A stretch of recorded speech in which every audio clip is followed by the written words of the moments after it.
হালদা নদীর সাত্তারঘাট এলাকার শেষ প্রান্তে রাউজান হাটহাজারী দুই উপজেলার মানুষের মিলন মেলা বসে হালদা রিভার ভিউ নামে একটি নতুন বিনোদন স্পটে। প্রতিদিন দুই উপজেলার শত শত মানুষ বিকেল আর সন্ধ্যার সময়টুকু নিজের মতো করে কাটাতে ছুটে আসেন এখানে। চট্টগ্রাম রাঙ্গামাটি মহাসড়কের পাশেই হালদা নদীর পাড়ে সাত্তারঘাটের ব্রিজে খালি জায়গায় গড়ে ওঠা ছোট্ট জায়গাটি এখন জমজমাট বিনোদন স্পট। ভ্রমণ প্রিয়াসীদের মনে জায়গা করে নিয়েছে এই স্থানটি। বিকেল হলেই ভিড় জমে ভ্রমণ প্রেমীদের। বর্তমানে এই এলাকায় বেশ কিছু খাবার দোকান বসেছে, তাদের বেচাকেনাও বেশ জমজমাট।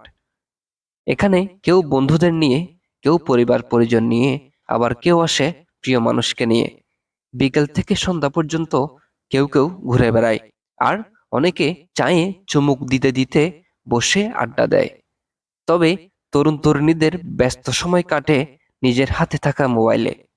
কেউ মনের মতো ছবি তুলছে, আর কেউ কেউ ভিডিও বানাতেই ব্যস্ত হয়ে পড়েছে।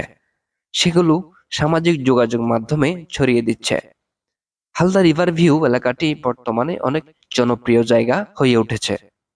বিকেল হলে বিনোদন প্রেমীদের আড্ডা বসে এই জায়গাতে, আর প্রতি শুক্রবার কিংবা ছুটির দিনে পুরো এলাকাটি হয়ে ওঠে জৌলুসময়।